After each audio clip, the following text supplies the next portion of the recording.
Esse é o Ancapsu e nós vamos fazer aqui a segunda parte da nossa leitura da Lei Ômnibus, a Lei de Bases do Milei, ver o que tem nessa segunda parte da reorganização do Estado argentino e vamos aproveitar o vídeo e dar as notícias de hoje do Milei, o que teve de novidade lá na Argentina sobre ele, né? Pois bem, então vamos falar sobre isso. Essa notícia foi sugerida por Paulão Guedes, correspondente internacional, e várias outras pessoas. Obrigado aí a todo mundo que sugeriu notícias lá no nosso site, no visãolibertaria.com. Obrigado a você que está assistindo o nosso vídeo. Se você gosta do nosso conteúdo, por favor, deixe o seu like e se inscreva aqui no canal, né? Então, olha só, uma novidade que aconteceu é que o Milei pegou o avião dessa vez. Ele foi visitar uma província, aqui não fala para onde que ele foi, mas ele foi fazer uma viagem agora no final do ano e pegou voo comercial, meu amigo. Entrou na cabine, igual o Bolsonaro faz aqui no Brasil. O Bolsonaro também viajou para cima e para baixo, inclusive quando era presidente, em voo comercial, né? O Lula não pode nem chegar perto do aeroporto, meu amigo, que já é vaiado de longe já, né? Não tem coragem de fazer nada, né? O Milei falou que vai andar na Aerolíneas Argentinas. Ele pegou um voo da Aerolíneas Argentinas. Lembrando que a gente vai falar sobre as empresas a serem privatizadas, e a primeira da lista, adivinha qual que é? Aerolíneas Argentinas. Milei foi muito bem recebido na classe econômica, tal como o Bolsonaro ela, e ainda mandou um Viva la Liberdade caralho. Quer ver? Olha só.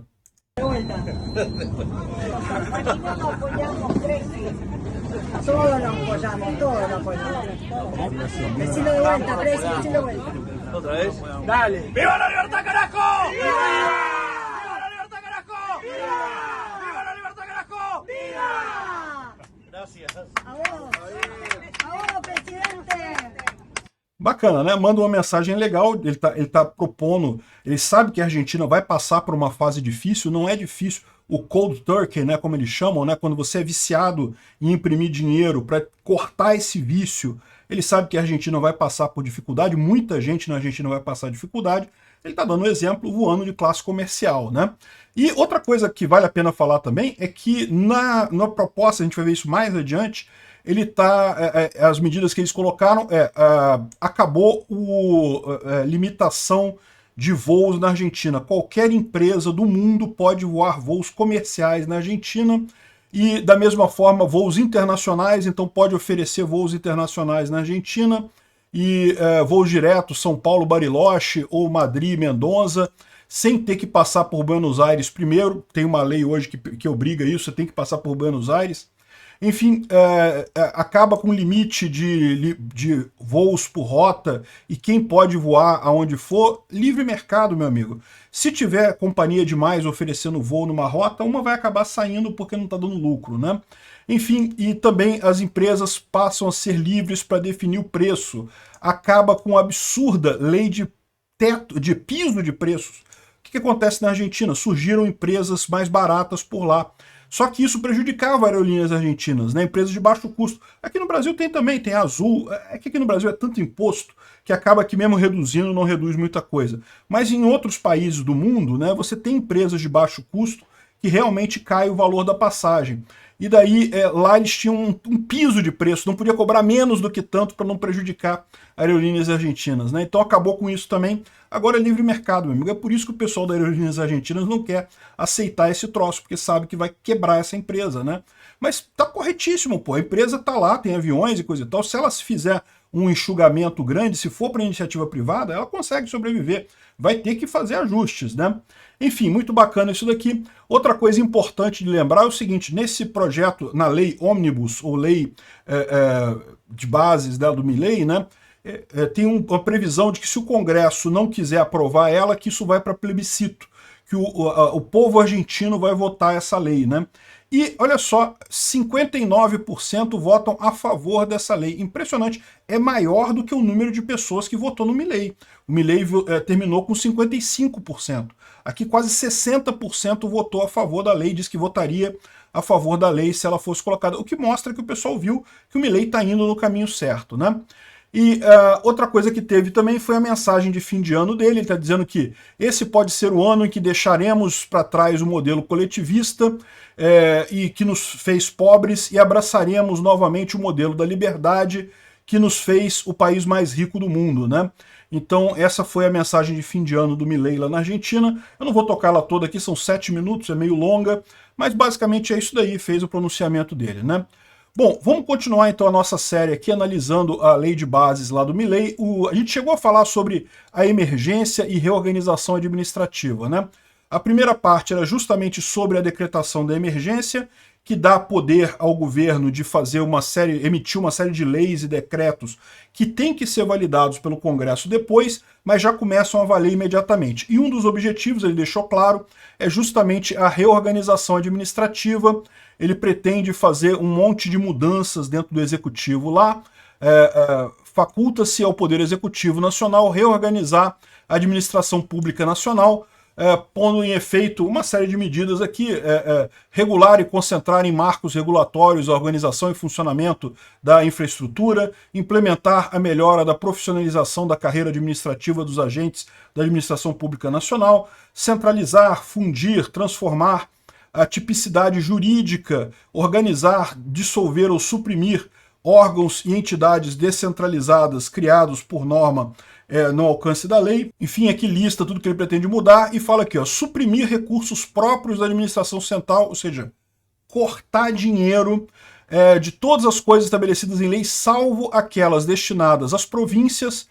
Ele não pode cortar o dinheiro das províncias, porque seria avançar sobre a autonomia dos estados, né? Províncias são os estados lá da Argentina, né? Ou a cidade autônoma de Buenos Aires, é o distrito federal deles lá, e financiar gastos de seguridade social, assim como deixar fundos e outros instrumentos dos quais se destinem recursos que devem ser gerados ao Tesouro Nacional, né? Então, ou seja, tirando aposentadoria e dinheiro que vai para as províncias, o resto tudo praticamente ele pode mexer, cortar gasto nisso daí, né?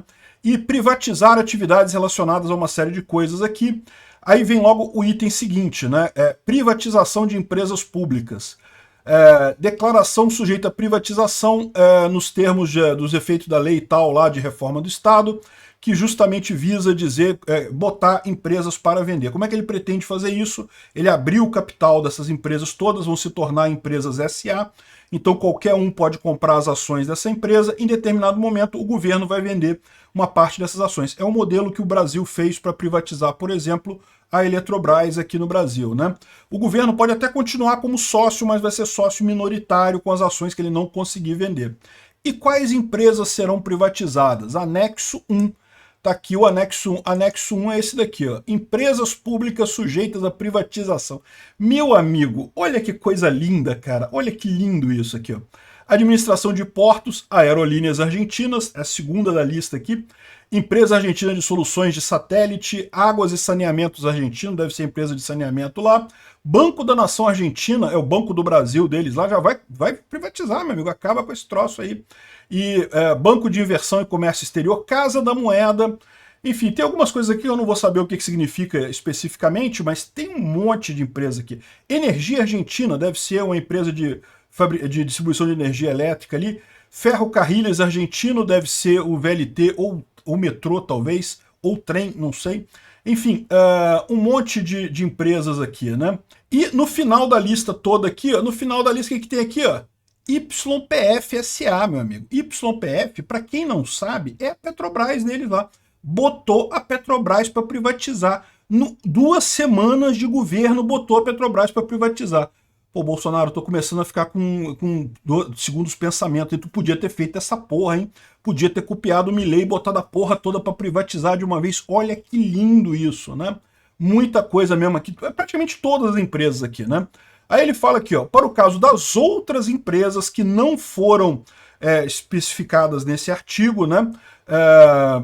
Deve cumprir-se o processo estabelecido no artigo 9, que vai seguir aqui, deve ser esse próprio artigo aqui, faculta-se o Poder Executivo Nacional proceder à emancipação das participações acionárias ou capital do Estado Nacional em suas unidades, naquelas que têm a maioria do controle necessário, para o qual aplicariam os procedimentos previstos no capítulo 2 da lei, né?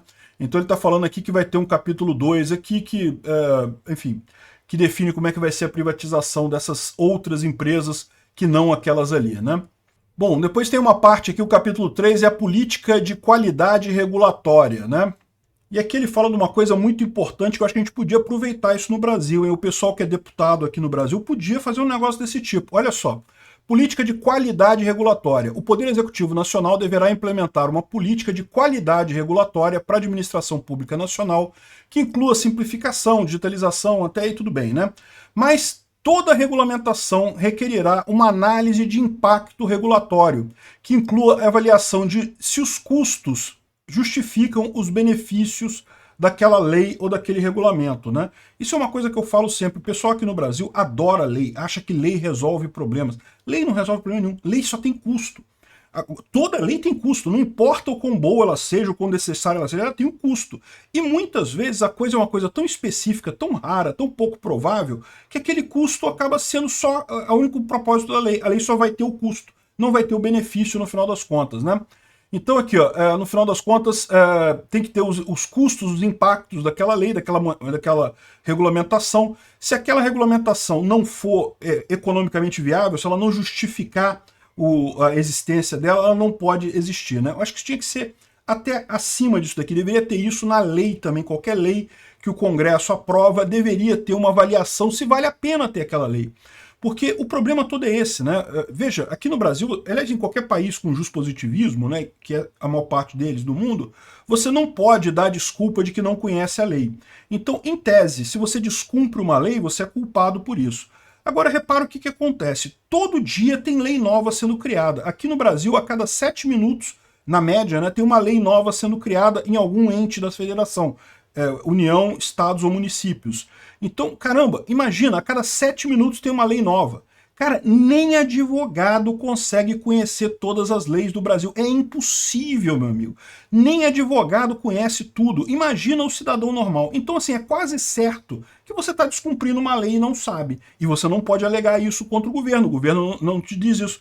Raramente uma lei é cancelada, é revogada. As leis só são criadas, cada vez mais leis e mais leis e mais leis. Você vê os jornais aqui no Brasil, eles dão um valor danado, não, porque o deputado tal criou não sei quantas leis, como se isso fosse positivo. Não, não é, isso é ruim, isso implica em custo, isso é um risco para a sociedade. Muitas vezes as leis são umas idiotices que não querem dizer nada no final das contas, e você começa a ficar na mão desse intrincado conjunto de leis. Tem que parar isso. Lei só quando for uma coisa extremamente necessária. Fora isso, melhor não fazer nada, né? E isso aqui vai nesse sentido, né? Tudo bem que ele não está falando de leis aqui, ele está falando de regulamentos, né? Regulamento é aquela regulamentação do tipo da Anatel ou da ANEEL aqui no Brasil, das agências reguladoras, né? Mas de qualquer forma já é um começo, já não pode ficar o pessoal criando regulamentação aleatória sem ter uma base, que isso daí, o custo da lei não vai ser maior do que o custo de não ter a lei, né? Aí fala aqui para ter 4 anos de promulgada a presente lei, né, se elaborem textos ordenados dos princípios de regulamentação e coisa e tal. Então bacana, ele está querendo fazer uma modernização da regulamentação lá na Argentina, né? Aqui também ele fala de um site único de administração pública nacional para justamente o cidadão poder fazer todos os serviços digitais. Isso aqui no Brasil a gente está acontecendo, né? Começou com o Bolsonaro, mas continua também agora com o GovBR. Em tese, tudo que você tem de interação com o governo, você entra no GovBR, se autentica lá, eles vazam seu site, seu login para os hackers, mas você pode entrar lá e fazer as coisas, né? Então isso é uma coisa interessante realmente, né? Controle interno da administração. Então ele está fazendo uma série de alterações aqui para ter controles internos da administração. Fala justamente sobre a situação aqui, altera algumas leis aqui. Gente, eu não vou ter como fazer toda uma avaliação detalhada de cada lei dessa aqui. Por quê? Porque para mim saber como é que funciona isso aqui, eu teria que estudar essa outra lei argentina aqui. Ficaria uma coisa ainda mais complicada do que já está, né? Repara que toda essa lei aqui é alterando aspectos dessa outra lei lá da Argentina, que provavelmente tem a ver com o controle interno da administração, mas fica complicado de ver. O que ele está querendo fazer aqui é justamente uma melhora nesse controle interno da administração, né? Escritório anticorrupção, né? Então parece que ele está colocando aqui, incorporando numa lei aqui, uma série de critérios para um escritório anticorrupção, algo como CGU aqui no Brasil, né? Controladoria Geral da União. Eu tenho um certo receio com esse tipo de coisa, eu não creio que isso tenha o resultado esperado, isso acaba sendo mais burocracia no final das contas, sem realmente resolver problema de corrupção, Mas, de qualquer forma, pode ser que isso tenha algum efeito lá na Argentina que não tem ainda um órgão desse tipo, né? No caso, esse escritório de anticorrupção atuaria com autoridade de aplicação da lei, que é a lei de anticorrupção deles lá, para a função pública no futuro em breve, né? Autorizar e coordenar programas de prevenção e luta contra a corrupção, promoção da igualdade, da transparência da função pública e coisa e tal. Isso é coisa que aqui no Brasil, em tese, a gente já tem. Não sei se funciona muito não, tá? Porque a Controladoria Geral da União, no final das contas, não faz nada, né? Mas, ou melhor, eles fazem, aí quando descobrem alguma coisa, eles entram em acordo com o corrupto, divide a corrupção entre eles, tudo e pronto, dá tudo certo. Afinal das contas, não tem problema nenhum, né?